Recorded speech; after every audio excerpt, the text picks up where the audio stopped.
Dave Palumbo back for Muscle Serpents Daily, and it is Wednesday morning, and I have my beautiful albino red-eared slider turtle here today with me today to help me bring in today's show. What are we going to do today? I don't know. We're going to go into the snake room and see what's going on. But this little baby, she dropped a couple eggs this year, but they just didn't make it. They were in the water. She didn't bury them. Actually, you know what? Sometimes I don't even find them. But the bottom line is that the season is here. We're coming into the next breeding season for 2019 going into 20. We still have some hatching eggs, but that's far and few between. And this little girl's going to get back to work because she's got some eating to do to build up for her next breeding season. Stay tuned. Let's go into the snake room. All right, I got this little, I wanted to show you this male. I have this Leopard Blackhead het lavender albino. Love this little boy. This boy was the worst eater. Or one of the worst eaters I've ever had. Not the worst, but one of the worst. I don't want to exaggerate too much. I got him from Justin Kabilker 2 years ago. He ate terribly, and I couldn't get him to breed last year. I think this year, I'm still waiting. Possibly, I bred him to a lavender albino, and I'm waiting on a clutch still. He looks pretty big. I bred him to 2. One girl didn't go. The other girl looks like she might be a late clutch this year. We'll see. I want to see those lavender albino blackhead leopards. I mean, Justin produced them, a couple years ago, and they were just awesome. So hopefully this guy will come through. He's just awesome. Now that he's eating a little better, I'm hoping that I can get him into the lineup next year, doing a couple more snakes, because he's got some tremendous potential, this guy. And he's the blackhead with the leopard. I got to just say, I don't know if Justin was the first to do it, but it's a great combination. I mean, that's just an awesome looking snake, And the solid blackhead is really cool. So let's see what he can do. I'll show you the female. So this is the girl I'm waiting on. I'm pretty sure she's gonna lay some eggs any day. That's a lavender albino. Love those purples. She's just been kind of laying on the hot spot a lot, and she's big. And she hasn't eaten. So in about 6 weeks. So I'm assuming that she's probably going to lay very shortly. I didn't catch her pre-lay shed, so I'm not really sure when that's going to be, but it's got to be very shortly. And hopefully we'll get some cool stuff. Might be a nice end of the year type of hatching that we get a little Christmas present from. I got my Butter Pastel Hypo here, girl, who produced an amazing clutch for me last year. I didn't really reveal it yet, so I'm growing them up. That was a secret clutch. But she's loaded this year. I only bred her to a banana hypo this year to produce some more banana. I really like banana hypo. I like banana hypo butters are really nice too. Banana hypo butter pastels are really nice. I just feel that like a lot of people ask me for bananas, and so that's the goal this year, to produce some hypo bananas from this little girl. She should lay any day. A lot of people always ask me after a snake, delivers or lays a clutch, is it easy to get them eating and feeding again? Usually it is. This girl was the worst. This is a killer clown, or a super pastel clown. She was the worst. I've had really bad luck with her laying eggs these past couple of years. She's just, I think the males I've been putting with her are the problem, because she's been laying slugs. And she took a long time to start eating, like a couple months. But all of a sudden, she just started pounding the food. And it goes back to what I've told you guys before. These snakes know when they need to start eating. She knows when the breeding season is. Now she knows it's getting closer. Maybe the barometric pressure is changing. I'm not sure what. And she's been really slamming the food the last 2 weeks. And she's put on some good size already.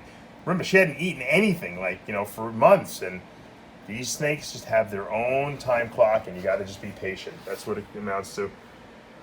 I haven't figured out what I'm going to breed her to this year. I tried to breed her to a micro-scale clown last year. Just got nothing. Here's my vanilla cream female that just laid that amazing clutch that hatched the other day that I showed you, where I got the vanilla cream orange dreams. They were all het pied and all that cool stuff. So she's been slamming the rats, putting her size back on, getting ready for next year.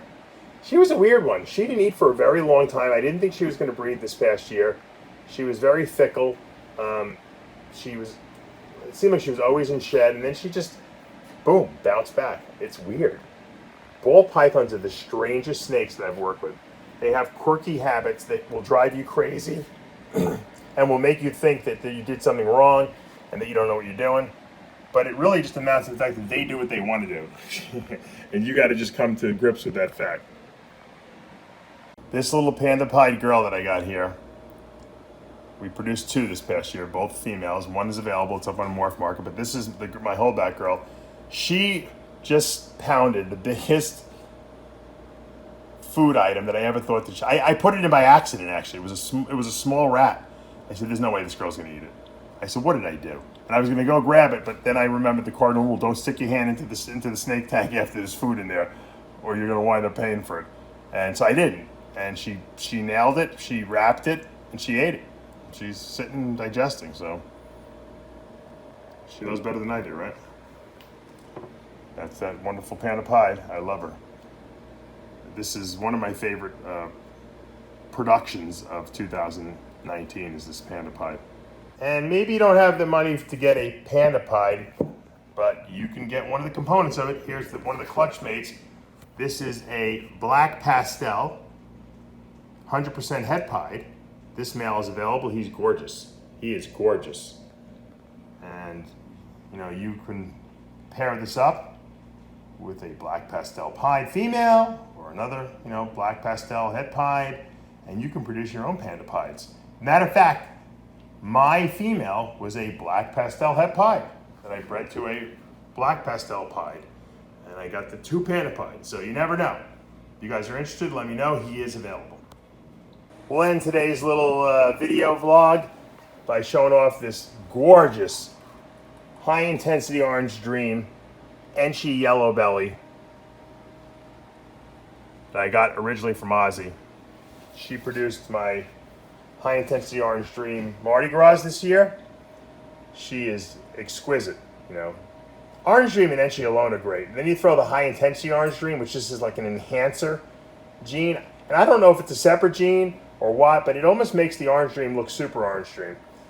And look at those highlights. Really, really impressive. They just pop. You can really see it way better in person. But she's been slamming the food. So she's itching to go again next year, which we love. And we'll hopefully try to reproduce that clutch. But we have a lot of clutch mates from that. So they're up on Morph Market. You can check it out. I'm going to show you one more baby. This is our Orange Dream Ultramel Pinstripe we produced this past year. I hit every gene I was looking for. Amazing looking snake, great color. And it's only going to get better as it gets older, because as we know, Orange Dream just improves and improves and improves.